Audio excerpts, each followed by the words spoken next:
It's me Leona with you. So for today's vlog ay maglilinis po tayo ng amin kasi pakakalat day. Kaya let's go. So syempre ano pa bang gagawin? Syempre maglilinis tayo. At saka si daddy kasi may ginagawa. Kaya yes, pwede tayo maglinis. Kaya syempre naawa din naman ako kay mami. Kaya let's go. Lilinisin natin to para maganda. Slay! So wait lang natin at mag-headband muna ako. Kaya wait nyo lang ako. Magsasalita ulit ako. Wow!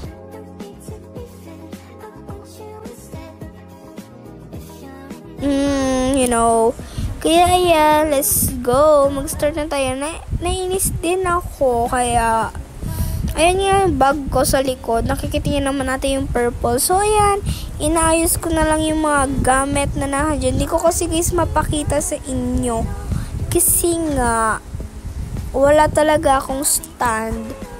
At nakalimutan ko yung stand idala. Kasi nakatago siya. Kaya, yarn. Stand lang muna tayo patong-patong. Kaya, ayan. Ayan na. Ayusin lang natin. Kasi, sinisipagan ako first. At saka, siyempre, gusto ko din naman may ilaw. Ayan. Napulot ko siya. Favorite ko yan mga version. Favorite ko kasi ang gold. At saka, di po siya sponsor. So, ayun, kasi medyo sinisipagan niya ako. Naglinis na nga lang ako. Pero mga persona, yung nasa likod ko, yung mga charger, kinuha ko din yan. Pero kasi nag-charge yung isang phone, kaya yung isang charger lang talaga ang kinuha ko. Tapos, kasi kinuha ko yon para buksan yung extension para buksan yung light na LED. That's why, wait nyo na lang na magbukas ng LED and magsasalita po ulit tayo.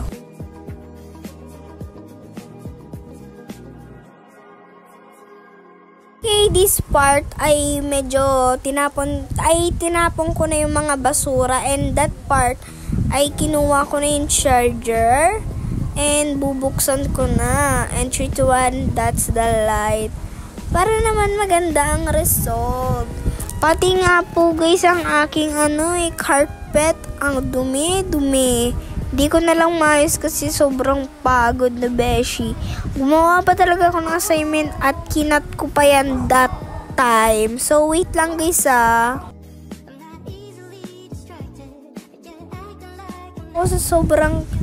So ayan, napakamot ulo na nga lang ako sa sobrang dumi. Ay. Kaya, let's go. Ayan, inayos ko na nga at kukuhain ko kayo kasi aayusin ko ang gamit kong. Ayan si daddy papakita ko sa inyo mga person. Wait lang. Ayan, pumunta nga muna tayo sa kusina mga personality. Hindi ko na pala napakita ata yung video na pinakita ko si daddy. Ayan, papakita ko na ata dito. Ay, hindi ko nga napakita si daddy. So, ayan, yung razor na hawakan ko, inayos ko. Ayan, lahat guys ng gamit ko sa school ay nag-spray na ako. Tapos, ang sabi ko nga dyan, dapat nga ako ay may sabitan kasi nga, ako ay apakaburara. Ay, ako nga daw ay apakaburara. Hehehe. Pasensya na nga din pala sa tawa ko. Kaya nga yan, kinuha ko na yung badminton ko at ibabalik ko na. Nawala din ako ng ilang minutes kasi nga tinago ko pa ang aking badminton. Ayan, nagbago nga ulit ang aking voice over. Pasensya na. Kaya ayan, tinago ko na lang yan. Actually nga, ay last time, hindi nga ako nakapag voice over. So, ang sinasabi ko dyan, bakit ako nagsasalita? Kung i-voice over ko na nga din pala, kaya minute ko na lang at nag-voice over ako. Sorry nga pala kung nabubulol ako. That part ay talagang really haggard na si Beshi. So yan, pinupunasan ko na nga ang aking table. So I think bukas ko na lang ito ipopost. At after ko nga i-post nyan, inayos ko na talaga. Nag-edit pa ako sa CapCut. So, ayan, inayos ko talaga yung pan. Lahat inayos ko yan. So, balikan ko kayo later after ko ayusin yung mga gamit ko.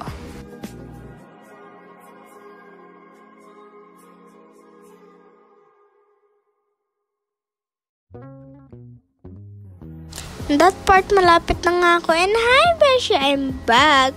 So, ngayon, inayos ko na nga yung mga fan. Sorry, sa puwet ko nakita. So, inayos ko na yung fan and go. Ayos lang tayo. So, wait nyo lang guys may part na exciting dyan. So, ayan na nga. Inusog ko na yung chair para ayusin na yung pan at itutok na dito sa aming side. So, ayan. Okay na nga ang aking desk. At, ayun. May hinahanap ako that time. Kaya, let's go. So, ayan. Ni-set up ko na nga ulit yung camera. At saka, inayos tong fan para magamit na namin. Ayun, siya nga pala yung nasa background ko.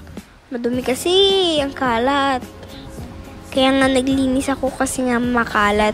At saka, nag-sunscreen na din ako niyan kasi nga wala pa talaga akong routine. At konti nga lang kasi nga ma-oily. Tsaka, gusto ko din naman pumuti kaya sunscreen kahit gabi na. So, hindi pa talaga ako nakakapagawa ng extension. Kaya gusto ko na talaga mag-extension. Pero nag-nail tech naman ako na nakaraan sa aking nails.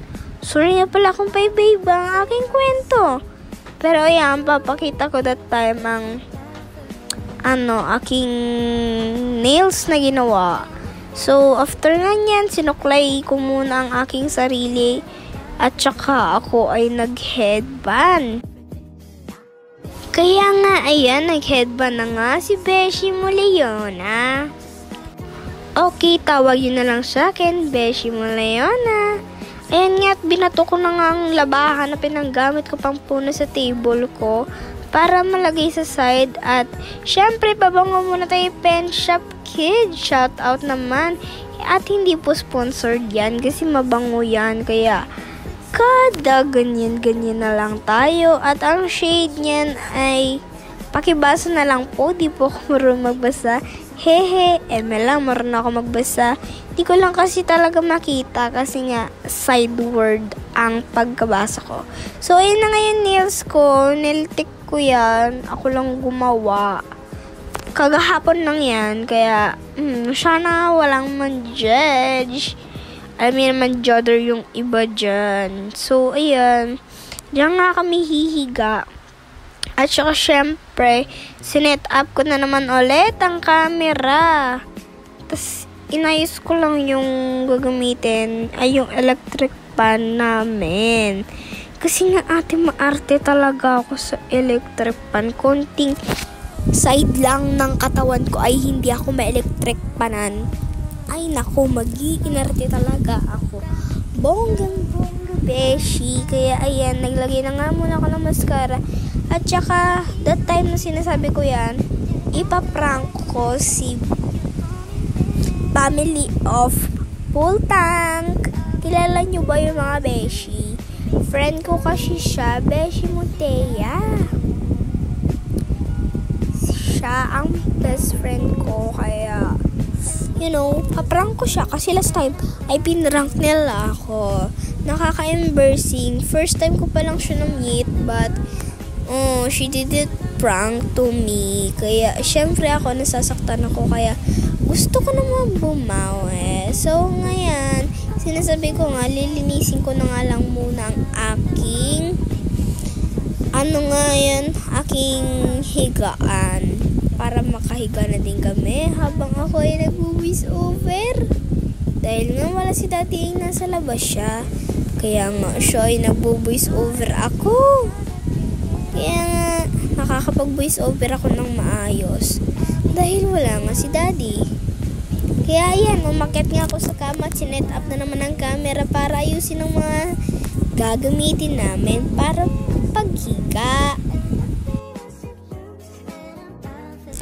Kaya nga ako ay sobrang pagod na pagod.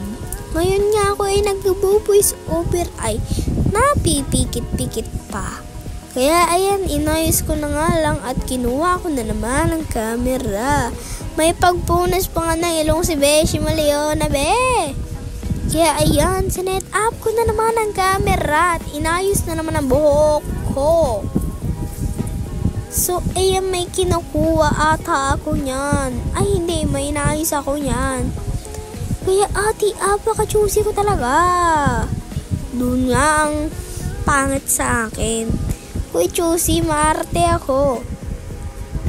Kaya nga ako ay lumabas at pinakita si daddy sa inyo mga personality. Ayan nga, may kausap nga yung daddy ko niyan. Kaya pumasok na nga din ako. Kaya wait lang nga, mag-stop voice over muna ako. Manood muna kayo. Dito nga ay sabi ko, ay what if ayusin ko na lang yung bag ko kasi nga nakahilatan na naman ang aking science book. At saka may assignment ako, kuya, uy nako, talagang kinuha ko talagang pencil ko at gagawin ko ito. After ilang minutes nga din mga beshi, natapos nga ako. Wait nyo lang masyadong nauuna kasi ako eh. And, wait nyo lang, papasok na ako. And, yan, ayan na, nagsasalita na ako. And, dito na nga lang muna tayo magtatapos. Mga person, bye-bye! Wait lang, gagawa nga pala ako ng assignment niyaan. And, sorry, dito na nga lang po tayo magtatapos kasi tapos ko palang gumawa ng assignment. And, bye-bye, Beshi Maleona's Pan. Bye, guys. Thank you for watching. Please subscribe, click the notification, and don't forget to bell this video para laging updated sa new vlogs. And pakishare na din po. Thank you!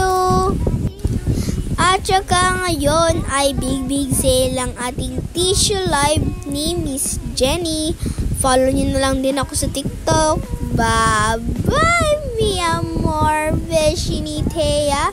Wala, bakit ni Beshi ni Thea? Beshi ni Leona's Fun. So, bye-bye, ay panoorin nyo na lang to kasi nagsasalita pa nga din ako sa video. Bye-bye, guys!